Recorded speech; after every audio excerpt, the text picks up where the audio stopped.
Ini Teteh udah berkeluarga gitu kan? Kebetulan sendiri. Ibu-ibu yang sendiri. Terus banyak ada yang Ini dikat ya. Perempuan ya nggak boleh salah dalam kondisi tertentu ya gitu. Itu Kita dia. harus melakukan sesuatu nih, apa yang bisa kita perbuat terhadap suatu kondisi tertentu. Misalkan dengan kita kadang kan misalnya nih saja oh iya, perempuan malu gitu. malu gitu. Saya misalnya perempuan yang masih tabu lah ya dengan hal-hal yang itu. Nah juga misalkan ada pelecehan seksual gitu, kemudian gimana ya ngomongnya gitu. Beberapa yang udah ibu-ibu suka repot gitu tuh. Kalau misalkan lagi rapat nih malam jam 8 jam 9 Buru-buru. buru gitu. Bahkan dia suami udah nunggu gitu. Gimana ngomong juga belum. There won't be one more time, so we gonna do this tonight. There won't be one more time, so we gonna do this tonight. There won't be one more time, so we gonna do this tonight. Sobat Ngopi, balik lagi ya di program Ngopi, ngobrol olah pikir. Nah, Ngopi ini tayang di Master C19 Channel, tentunya bersama Serias. Nah, untuk sore hari ini nih pokoknya langsung kita kan seru-seru banget deh kalau didengerin. Nah, sore hari ini juga nih. Assalamualaikum Teteh. Waalaikumsalam. Nah, yang udah datang di studio Ngopi nih ya. Sore hari ini tuh ada Teteh Yoma Hatima ya, selaku Ketua PC Fatayat NU Kota Serang. Nah, langsung ngobrol aja kali ya Teh. Tapi kayak sebelum itu copot dulu kali ya Teh, maskernya Teh, biar suaranya jelas gitu.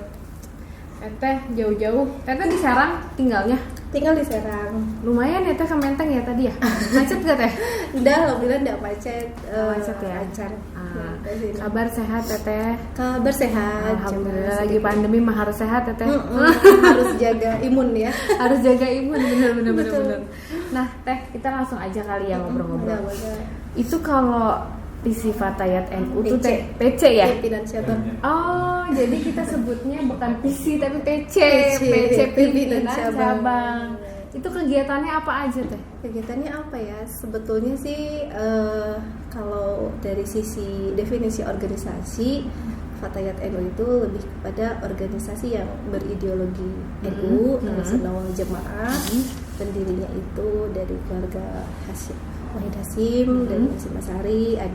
Ada 3 Serikandi sebetulnya pendirinya orang NU.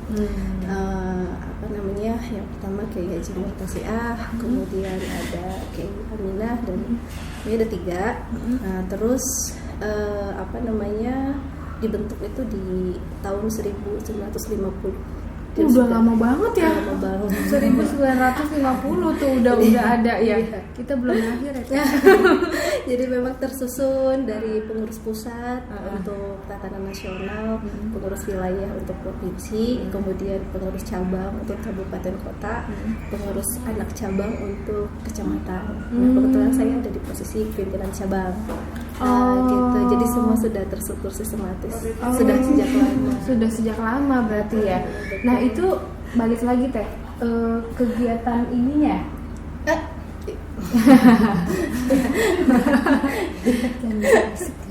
Kalau ngerumpi aja kita bisa gitu. Betul. Siap. Gimana Teh? Itu kegiatan spesifiknya gitu. Spesifiknya gini. Jadi dengan adanya organisasi Fatayat ini, memang di dalam organisasi itu ada beberapa bidang yang menjadi aspek fokus program kerja kita, baik dari pusat sampai ke PAC. Terutama saya di cabang tingkatan kota itu ada bidang agama sendiri, karena memang kita harus concern di dakwahnya, di kajian-kajian keagamaannya, kajian ke-NU-an gitu. Terus bidang pendidikan, bidang kesehatan, bidang ekonomi. Jadi semua aspek bidang itu kita lakukan yang kaitannya sehari-hari ada di masyarakat. Misalkan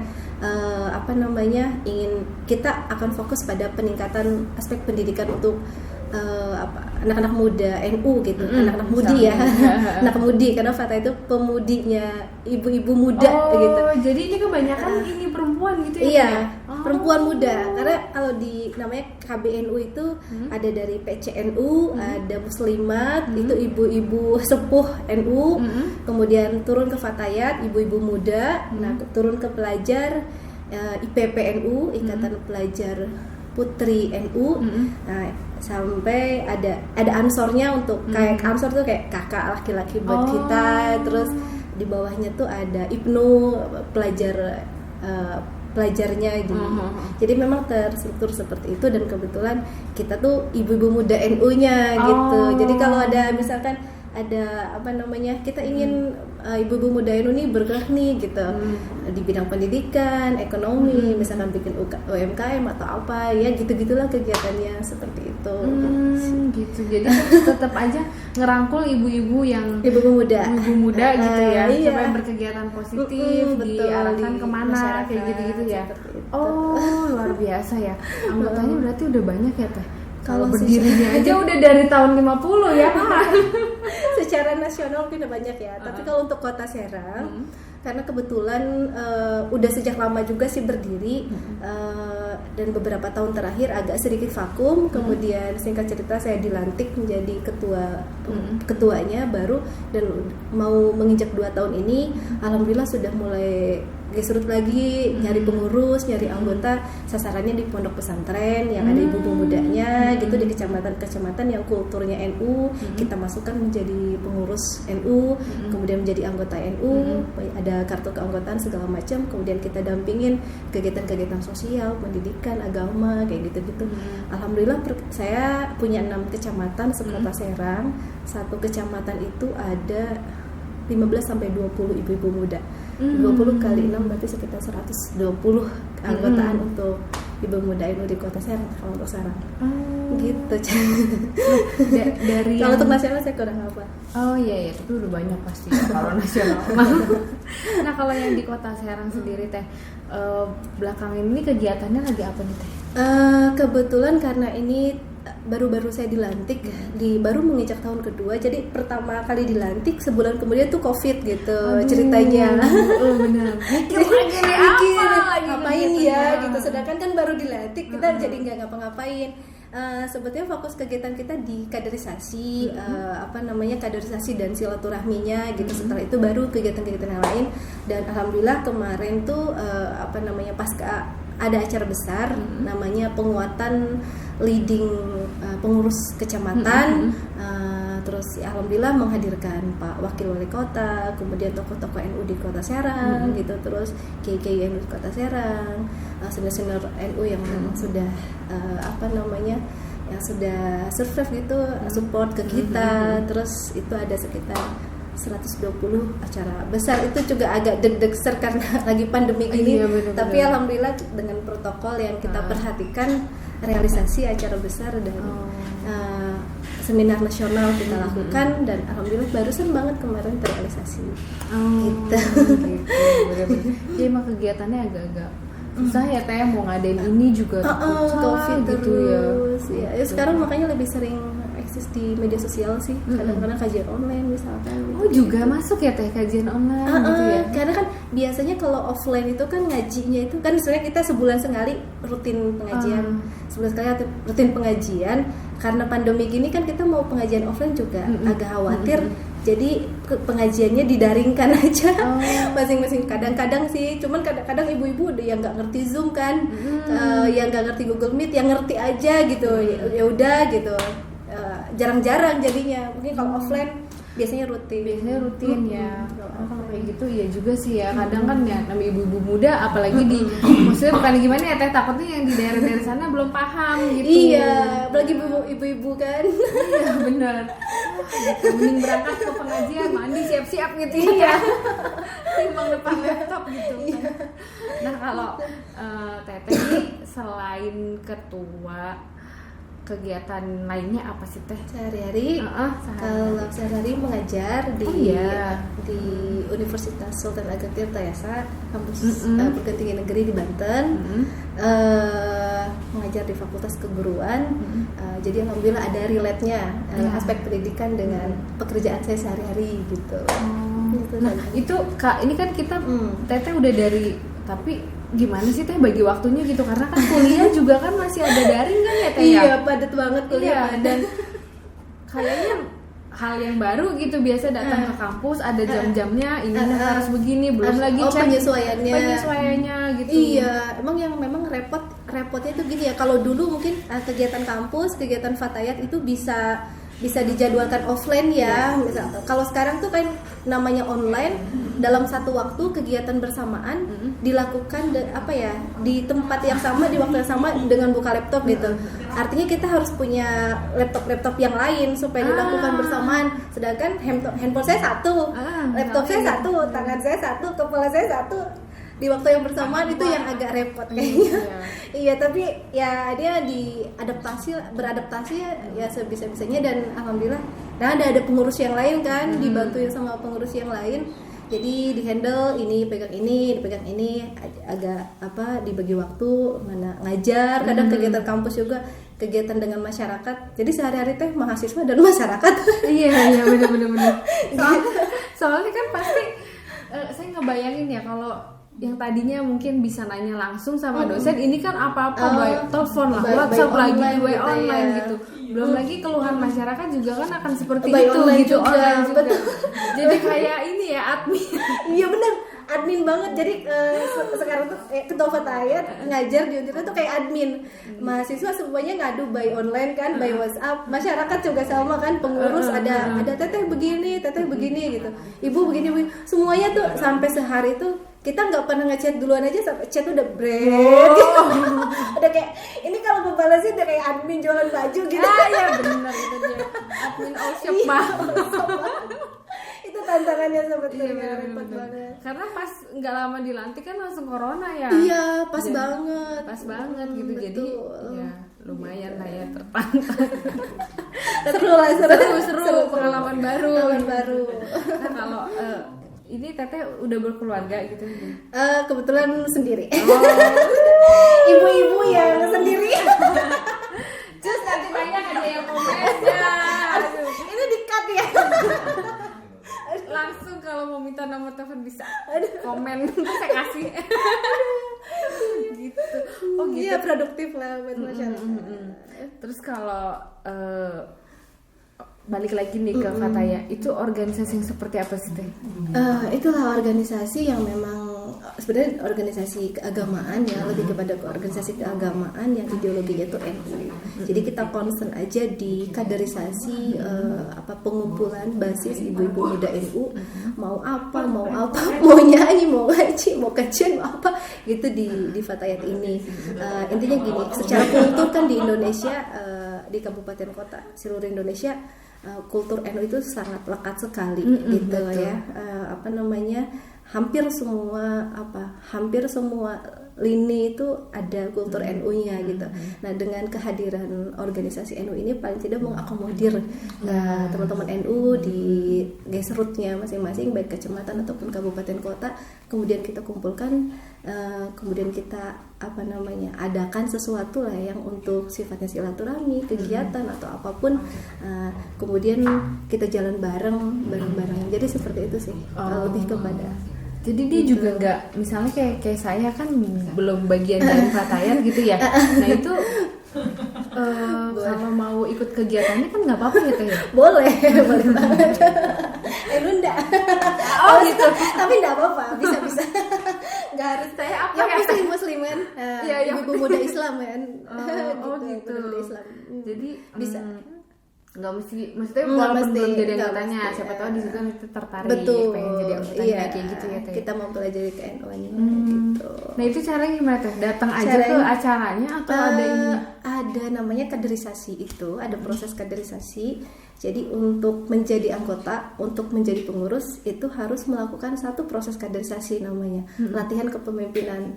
LKD, latihan kepemimpinan dasar namanya LKD. Nah, ikut LKD biasanya 2-3 hari dikasih materi tentang kefatayatan, tentang ke-NU-an, tentang keislaman Indonesia, tentang kenusantaraan, tentang kebinekaan, kebangsaan, kemudian tentang apapun itu di materi 3 hari. Nanti selesai mengikuti LKD, nah dibaiat, kemudian sah menjadi anggota pengurus NU. Nah ini kan kayak bentar lagi ada International Women Day nih teh. Oh udah ya kemarin ya? Iya. 8 Maret ya. Nah itu gimana tuh si Fatayat ini sendiri? Tentu dengan adanya Hari International Women Day kita sangat menyambut baik karena kebetulan kita kan perempuan Nah ya. itu dia maksudnya. Tentu bukan hanya Fatayat yang menyambut baik ini, seperti Sri Kandi Banten misalkan, Sri Kandi Kota Serang, atau ada di Kota Serang itu lembaga perempuan dan anak, rumah perempuan dan anak yang sekarang kayaknya lagi gerakan-gerakan perempuannya lagi masif juga di daerah. Nah tentu ini menjadi kabar gembira buat kita sebagai organisasi keperempuanan. Dengan hadirnya International Women Day, ini memaknai kita bahwa perempuan ya nggak boleh kalah dalam kondisi tertentu ya gitu. Kita harus melakukan sesuatu nih, apa yang bisa kita perbuat terhadap suatu kondisi tertentu. Misalkan dengan kita berfatayat, kita bisa belajar kedisiplinan, mandiri, keorganisasian, mandiri secara finansial, melekatkan keagamaannya dan sebagainya.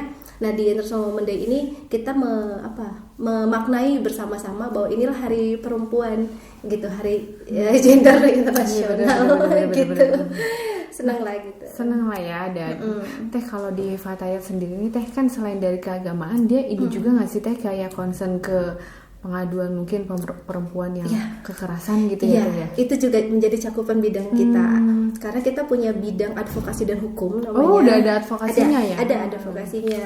Jadi kalau ada, misalkan nih ada laporan dari Sri Kandi atau laporan dari RPA, ya teman-teman kita kajian dulu biasanya, kita kaji kayak apa, baru kita bisa advokasinya kemana nih, advokasi hukumnya kemana, advokasi kesehatannya kemana, advokasi pendidikannya kemana.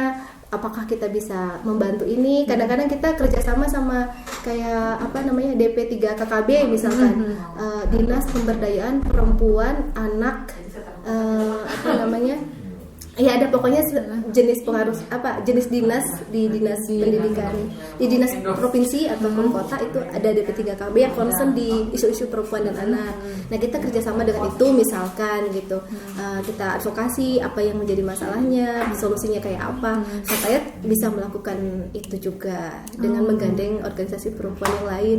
Bagaimana bentuk penyelesaiannya misalkan. Iya benar. Jadi intinya mah kalau satu pengaduan udah masuk ke Fatayat itu ya udah ditangani dengan baik gitu ya. Insya Allahnya gitu ya. Kalau dikaji atau mencoba mencari solusi yang baik, kita lakukan itu.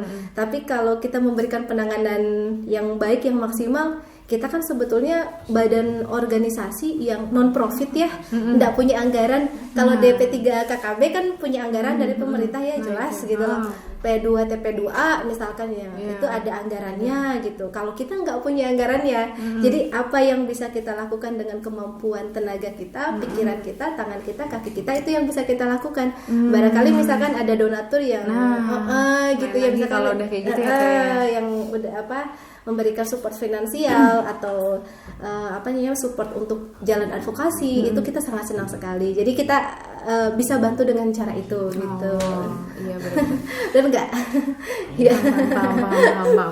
Jadi kalau yang bingung tuh gini, kalau ketika suatu masalah yang dialami seorang perempuan misalnya, itu udah sampai ngadu ke Fatayat, itu kan insya Allah ya teh kita carikan solusi. Paling tidak kita nggak diem ya. Enggak. Nah, untuk masuk ke Fatayat sendiri teh kadang kan misalnya nih saya perempuan malu gitu. Saya misalnya perempuan yang masih tabu lah ya dengan hal-hal yang itu. Nah juga misalkan ada pelecehan seksual gitu, kemudian gimana ya ngomongnya gitu? Saya kebetulan punya pengurus, dia aktif menjadi ketua Rumah Perempuan dan Anak Provinsi Banten. Nah biasanya masuknya bisa lewat ke RPA dulu misalkan. Nah nanti kalau memang perlu pendekatan persuasif yang intensif pasti, ya gitu, karena tadi itu ya nggak gampang orang mau ngebuka kasus gitu karena dianggap aib kan gitu.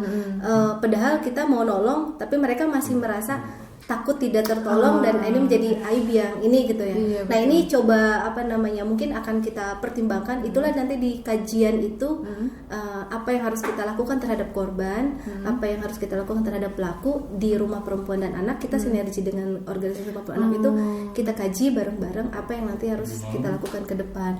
Tapi ini kan perlu tenaga banget ya, perlu energi kita untuk datang ke tempatnya, untuk ketemu sama orang dan sebagainya. Ini memang perlu keseriusan pengurus. Makanya ya kalau kita nggak diniatkan bermuhabah untuk pahala, untuk keislaman, untuk keNU-an kita nggak dapat apa-apa sebetulnya. Tapi dengan niat kita bantu orang tuh biasanya suka ada jalan untuk ada jalannya gitu ya.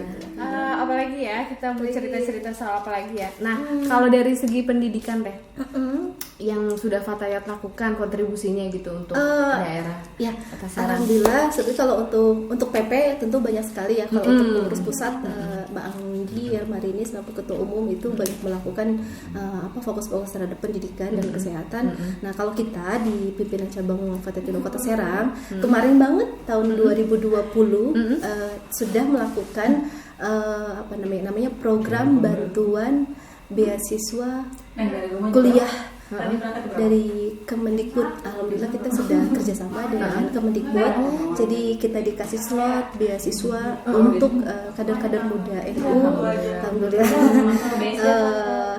Saya berikan ke masyarakat di Kota Serang kemarin. Alhamdulillah 200 siswa SMA kita daftarkan ke kampus perguruan tinggi, difasilitasi beasiswa gratis penuh selama S1 4 tahun, bahkan mendapat uang saku sebesar kurang lebih 4 juta setiap semester.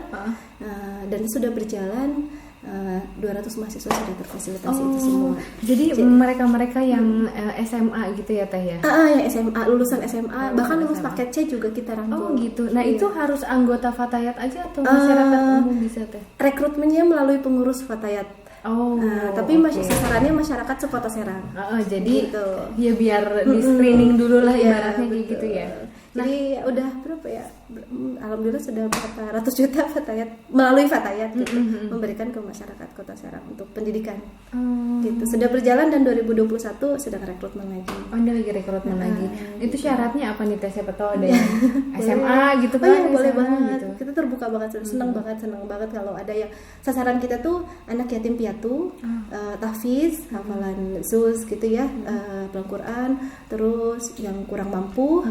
Tapi di luar itu pun kalau memang dia merasa membutuhkan beasiswa itu kita komodir juga gitu. Cuman kriteria utama yang tadi gitu, karena nggak mungkin kan kalau yang lulus tuh yang tidak menengah ke atas, yang yatim piatu menjadi tidak lulus kan nggak bagus gitu. Maka kriteria itu kita simpan paling atas. Jadi gitu. Namanya untuk siapapun boleh. Justru kayak kriteria harus secara akademis dia pintar gitu nanti dulu deh gitu ya. Itu poin 2. Poin 2 ya. Yang penting dia mau dulu. Karena gini, persoalan pintar itu kan bisa dibentuk sebetulnya. Gitu. Yang penting dia mau dulu. Pintarnya poin berikutnya. Gitu. Yang tekun apa gitu. Betul. Ya, karena yang misalkan gini, kalau yang kebanyakan hari ini kadang-kadang beasiswa itu orang pintar gitu. Ya, sehingga orang dia.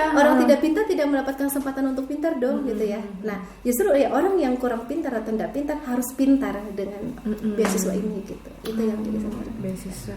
Berarti udah ada baru dari Kementerian Pendidikan ya dan kebudayaan ya. kita kerjasama dengan gitu. Mudah-mudahan jadi ada banyak kementerian-kementerian lain Amin. support ya. Amin. Sampai di mana gitu kan. Ya kita untuk masyarakat lah gitu. Hanya melalui kita gitu. Oh iya. Nah kalau lagi ada acara gitu Teh, Fatayat antusiasmenya masyarakat gimana Teh? Alhamdulillah tinggi sekali. Nah, itu dilihat dari setiap bulan tuh pasti ada yang ingin menjadi pengurus Fatayat masuk. Nanti bisa IG-nya Fatayat PC Kota Serang. Oh gitu. Ada kita kegiatan-kegiatannya. Jadi setiap Alhamdulillah pasti ada aja. Ada aja yang dari kegiatan itu kan kayak kayaknya enak ya jadi pengurus gitu kali ya. Mungkin mereka lihatnya begitu ya. Padahal saya selalu ungkapkan nggak enak sih sebetulnya jadi pengurus, capek gitu. Capek. Tapi mungkin karena pengen seru-seru kali ya, ibu-ibu. Mungkin di rumah bosen kan. Tapi kalau ada pengajian tiap bulanan kan setidaknya dia mau jualan apa sambil belajar ngaji kan, bawa anaknya gitu, kumpul di majelis gitu kan. Jadi dia mau terus punya teman baru, Iya. yang kecamatan ini kenal dengan kecamatan sana, yang kabupaten ini kenal dengan kota sana kan gitu ya. Iya, bener-bener. Lebih ajang gitu. Benar, yang mau buka Seperti usaha juga kayak mungkin bisa jadi Bisa. ketemu di situ gitu ya teh. Mm-mm. Saya jago masak, saya Iya. buka catering misalnya Iya, kayak gitu kan iya, bisa jadi betul ketemu ya. Ketua bidang ekonomi saya tuh punya toko Fatayat NU namanya. Jadi semua yang orang-orang yang pengurus Fatayat yang punya toko, yang punya jualan apapun diiklankan di toko Fatayat NU. Oh, Gitu. iya benar-benar. Gitu lah. Saling bantu kita Saling ya. bantu. Kegiatannya positif sih, gitu positif banget gitu. Nah itu teh kalau misalnya beberapa yang udah ibu-ibu suka repot gitu teh. Oh iya, bawa anak gitu. Gitu. Unik sih. Kalau IPP itu kan, kalau IPP kan pelajar ya, pelajar. Kalau Fatayat kan ibu-ibu muda. Iya, itu. Jadi yang udah pada punya anak suami gitu. Kalau misalkan lagi rapat nih malam jam 8 jam 9, buru-buru, buru-buru gitu. Bahkan ya suami udah nunggu gitu. Jadi gimana ngomong juga belum kelar gitu ya teh. Iya betul. Seru, kadang dibatasin sampai jam 4 misalkan. Nah, aduh suami udah nunggu gitu. Kalau ketuanya kan standby. Kalau IPP Aja gitu. Bener-bener. gitu yang unik lah, unik. Nah kalau dari teteh sebelum jadi ketua kan pasti kan anggotaan dulu gitu teh. Iya. Nah dari masa teteh gabung sama Fatayat ini teh ada ini nggak sih teh kayak pengalaman menarik yang buat teteh tuh ini nih yang harus stay di sini nih gitu. Ya, ada pengalaman batin yang menarik ketika saya menjadi ketua Fatayat NU. Dulu saya tidak pernah melek dengan fenomena sosial yang nyata gitu. Paling saya lihat di media sosial. Terus saya sebagai akademisi yang alhamdulillah sempat di program Pascasarjana UNJ. Secara teori saya belajar tentang kemasyarakatan gitu ya. Tapi secara teori gitu, memandangnya secara teori. Tapi begitu ketemu dengan Fatayat, kita ketemu langsung dengan masyarakat. Jadi ternyata banyak fenomena sosial yang harus kita perhatikan. Ternyata gitu. Misalkan masyarakat tidak mampu, mereka perlu kita untuk dibantu. Terus kita perlu belajar ngaji dengan pondok pesantren gitu. Kita perlu sentuhan dari mereka gitu. Terus misalkan kondisi ekonomi, apalagi COVID, banyak sekali yang susahnya susah beneran tuh banyak. Iya, bener. Kita kan mungkin saya di kampus atau dengan teman-teman saya, Kota Serang mengalami penurunan tingkat taraf ekonomi yang turun itu kan teori ya, gitu data. Tapi saya nggak pernah tahu langsung. Tapi begitu saya ketemu dengan ibu-ibu di kecamatan, ibu-ibu di kelurahan, itu benar adanya. Mereka benar-benar membutuhkan kita. Itu yang menjadi pengalaman unik menarik bagi saya, bahwa saya harus melakukan sesuatu, lebih banyak berbuat lagi untuk mereka. Gitu sih. Ya. Nah untuk lebih detailnya nih teh. Sebenarnya sih nggak harus didetailin sih. Cuman mungkin dengan statement teteh ini bisa jadi menggugah donatur dan lain-lain gitu ya teh. Teteh bilang pada saat teteh terjun langsung ke Serang itu sendiri benar-benar mereka mengalami susah. Iya. Itu mohon maaf, sesusah apa sih teh?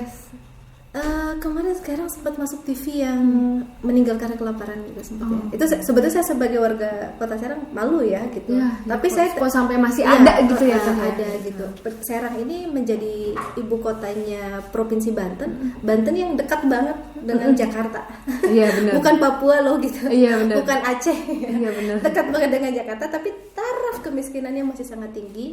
Taraf ekonominya masih sangat rendah, taraf pendidikannya pun masih sangat rendah. Itu teori, tapi ketika saya lihat ke lapangan juga benar adanya. Jadi ya ini perlu perhatian dari pemerintah. Ya kita mengaji, kita mengkaji, bukan hanya sekedar didiskusikan atau kita bacakan, tapi betul-betul harus kita lakukan kepada sesama, ke masyarakat, sehingga Islam betul-betul menjadi media agama yang rahmatan lil alamin buat bersama. Iya benar. Gitu. Kalau dari semenjak teteh menjadi ketua nih teh yang teteh urus, itu masalah yang paling sering dialami perempuan gitu teh di Kota Serang itu dari kemiskinan atau kekerasan atau kurangnya pendidikan atau apa teh yang paling banget untuk Kota Serang ya. Gini, kalau Kota Serang tuh kan kayak Jakarta ya. Penduduk aslinya Betawi. Orang dihuni oleh banyaknya pendatang. Gitu. Jadi masyarakat aslinya itu akhirnya banyak yang tersingkir dan sebetulnya kategori tidak sejahtera. gitu. Yang masyarakat Kalau aslinya. masyarakat Nah. asli loh ya, bukan masyarakat pendatang. Kalau masyarakat pendatang kan investor Nah, ya. yang mau belajar gitu loh, datang ke sini. Begitupun dengan kota Serang, kan kota bukan kayak kalau dari teritorial tuh lingkaran gitu, yang pinggir-pinggirnya kan kabupaten, tengah-tengahnya kota. Jadi kecil banget, cuma 6 kecamatan. Kalau yang lain tuh, kalau Kabupaten Serang punya 28 kecamatan, kalau kita kota Serang cuma 6 kecamatan. Nah, kecil banget. Jadi sebetulnya dari sisi itu kok masyarakat asli sebetulnya belum begitu berkembang kalau saya lihat.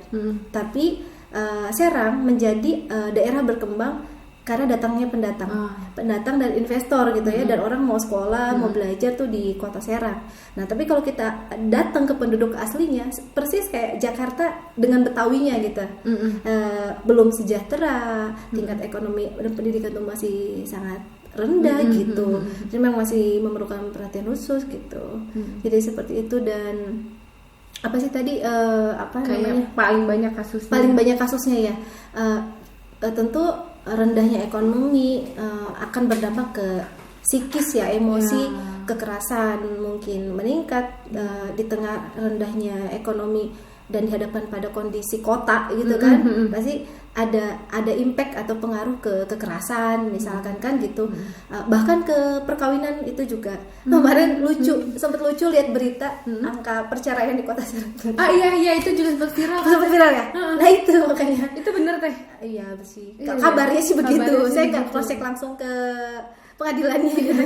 Tapi kabarnya sih begitu, kayaknya betul. Masalah ekonomi itu tadi gitu kali ya. Iya, bisa terjadi karena masalah ekonomi dan yang bersangkutan hidup di kota, tingkat stres meningkat, emosi meningkat, kekerasan juga meningkat. Akhirnya dampaknya ke perceraian yang tinggi. Iya. Ini sebetulnya kalau kita berbicara fatayat, ini beban moral bagi kita. Iya, Artinya ada sesuatu masalah yang kita biarkan. Tapi apalah daya, kita juga belum banyak melakukan advokasi ke arah sana ya. Masa kita mau nahan-nahan mereka buat cerai kan gitu. Pasti gitu. Kayak gitu ya. Nah, kalau Teteh sendiri nih memaknai mungkin ya, perempuan itu kayak apa sih Teh? Perempuan itu makhluk yang unik. Makhluk yang unik. Dia tuh ditakdirkan secara kodrat, terkesan lemah gitu ya. Tapi bukan lemah sebetulnya, lembut.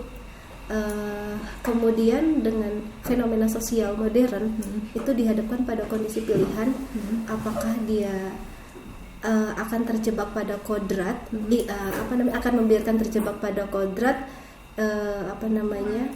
fokus di ranah domestik kayak pernikahan, dapur, ngurus anak, ngurus suami, itu ranah domestik kan, atau mau ranah publik digeluti juga gitu. Kalau laki-laki identik dengan ranah publik kan, pertanggungjawabannya di ranah publik gitu. Perempuan identik dengan ranah domestik ya gitu. Kalau perempuan mau survive, mau berkembang, mau fokus pada pengembangan dirinya, dia harus siap dengan peran ganda, domestik dan publik. Jadi ini uniknya. Sebetulnya Islam menempatkan perempuan menjadi makhluk yang mulia sih, gitu kan ya. Laki-laki harus memuliakan perempuan, tapi banyak kasus fenomena modern ini laki-laki tidak memuliakan perempuan. Saya berani mengatakan laki-laki tidak memuliakan perempuan. Kenapa? Banyak perempuan yang mungkin kalau seringkali bilang terjolimi gitu ya, terdiskriminasi atau dia tidak bahagia, dia merasa tersudutkan. Di tahun 2020 kemarin angka kekerasan terhadap perempuan dan anak meningkat sebanyak 60% dari tahun sebelumnya. Ini menandakan ada masalah sebetulnya pada perempuan. Berarti kan Islam tidak betul-betul diamalkan oleh kita semua, tidak meletakkan perempuan sebagai ranah yang makhluk yang mulia gitu ya. Sehingga ini ada pemberontakan dari dalam diri perempuan. Saya nggak boleh tersiksa, saya nggak boleh teraniaya, saya nggak boleh terdiskriminasi, saya nggak boleh terjolimi. Makanya sekarang banyak kan bermunculan gerakan-gerakan perempuan yang menyuarakan bahwa nggak boleh diam gitu. Jangan merasa tertindas, kita nggak sendiri. Ayo kita melakukan sesuatu, ayo sekolah, ayo kita berkarya, ayo kita melakukan sesuatu bersama orang. Nah itu kan perempuan banyak muncul. Nah kalau Fatayat sendiri tuh termasuk yang mendukung yang mana nih? Kita justru gini, kalau gini, dalam Islam manusia itu diturunkan ke bumi menjadi khilafah kan, pemimpin. Artinya pemimpin berarti tidak ada khilafah itu tidak disebutkan itu khilafah bagi laki-laki kan gitu. Tapi manusia adalah khilafah di muka bumi kan gitu, ayatnya saya lupa. Manusia adalah khilafah di muka bumi, berarti pemimpin baik perempuan ataupun laki-laki. Kenapa ada kata gender? Gender kan artinya jenis kelamin, bisa gender laki-laki, gender perempuan gitu ya. Siapa jadi sebetulnya bisa menjadi pemimpin gitu ya. Artinya bukan tidak boleh perempuan aktif di ranah publik, bahkan ada kuota 30% partisipasi politik perempuan yang sampai hari ini tidak terpenuhi kan gitu ya sebetulnya. Berarti kan ada masalah juga, ada apa gitu, perempuan sudah diberi ruang tapi belum mampu. Kalau nggak diberi ruang nanti juga ingin diberi ruang kan gitu ya. Ini pembahasan lebih lebih spesifik lagi, lebih dalam lagi. Kalau saya setuju secara pribadi dan secara keorganisasian Fatayat, alhamdulillah sudah menyetujui bahwa perempuan boleh bekerja yang sifatnya bermanfaat lah buat masyarakat gitu. Misalkan seperti kita lihat Khadijah ya. Khadijah itu mercusuarnya bisnis bagi Rasulullah kan gitu. Rasulullah tidak akan bisa menyebarkan Ada contohnya. gitu ya, cerita aja. Harus. Nggak bisa kalau deskripsinya doang nggak bisa. Ntar nggak paham mahasiswa. 5 SKS ya. Aduh, aku jadi malu. Lanjut ya. Lanjut. Rasulullah tidak akan pernah berhasil menyiarkan dakwahnya ke seluruh penjuru negeri di Arab kalau Khadijah tidak punya logistik yang dihasilkan dari bisnisnya. Dan Rasulullah menikah dengan Khadijah sudah dengan kondisi memang perempuan yang berbisnis. Kalau dilihat dari sini kan berarti boleh dong perempuan di ranah publik, boleh perempuan berniaga gitu ya. Karena untuk apa gitu kan? Untuk apa? Kalau untuk sifatnya untuk kebermanfaatan orang banyak, untuk dakwah misalkan, kan jelas membantu Rasulullah. Rasulullah kan nggak punya apa-apa, tapi dengan Khadijah beliau punya tenaga yang luar biasa ke menyebarkan agama Islam gitu kan, seperti itu. Nah, saya melihat ini perempuan boleh melakukan sesuatu yang sifatnya bermanfaat buat masyarakat. Apalagi mungkin membantu suami untuk misalkan untuk apa namanya, yang mungkin punya suami untuk berdakwah, kalau punya suami dosen untuk menebarkan ilmu, misalkan seperti itu. Yang penting niatnya ya tanya. Niatnya betul. Benar-benar untuk jangan yang lain-lain gitu. Walaupun terkadang ada resistensi yang tinggi bagi perempuan dengan bener-bener. stereotip, stigma pasti. gitu. Nah ini yang yang belum. Intinya mah jangan negatif thinking aja gitu. Nah. Gitu. Ini yang terakhir nih Teh. Pertanyaan terakhir. Ada mau nanya nggak? Nggak. Terakhir. Pesannya nih Teh buat perempuan-perempuan di Indonesia Teh, yang mungkin masih belum berani ngomong, yang mungkin masih galau gimana ya ini gara-gara nikah kok. Kan sempat ada di masa itu soalnya kan gitu. Jadi kayak yang pas udah nikah terus udah deh kayaknya di rumah aja gitu. Tapi ternyata kok ada banyak hal yang bisa kita lakukan. Iya, dunia gitu. terbuka. Karena kalau mau ngurus keluarga kita kan harus membuat anak dan suami bahagia, kita kayak bahagia dulu gitu ya Teh ya. Jadi kalau di rumah kok jadi gawat Ya, jadi mumpung banget kan. cukup ini nggak cukup. Belum berkembang ya. Ya, di selanjutnya ya. Ini podcast selanjutnya. Ya. Artinya jangan khawatir, jangan merasa takut bahwa kita tuh punya potensi. Potensi perempuan tuh besar banget sebetulnya, besar banget. Cuman dengan teori patriarki kadang agak teredam untuk nggak berani untuk keluar dari potensi itu. Kalau digali tuh luar biasa ya pengaruh perempuan, sisinya yang menarik, lawan rasa malasnya. Kita harus mandiri lah. Kita harus menguatkan keimanan kita, menguatkan kemandirian finansial, kemudian knowledge juga harus dibekali dan lain sebagainya. Nah, kalau kita sudah kuat dengan mental itu, insya Allah tidak ada perempuan-perempuan yang tapi jangan juga laki-laki menjadi terancam ya. Kita sejajar kok, jangan bareng. Seperti Rasulullah dan Khadijah ya.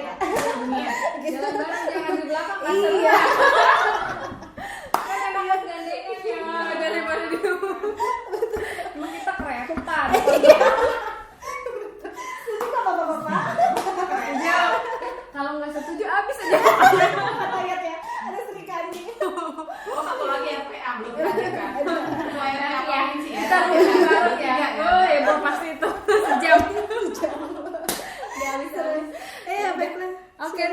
makasih banget ya Teteh Sama-sama. udah mampir ke sini. Makasih juga ya buat yang nonton semuanya. Akhirnya kita udahan dulu ngobrolnya. Siap. Nanti kita ngobrol-ngobrol lagi sama yang lebih heboh-heboh ya soal Iya. perempuan. Boleh kita hadirkan teman-teman Ya. kan di sini. Wassalamualaikum warahmatullahi wabarakatuh. Waalaikumsalam warahmatullahi wabarakatuh.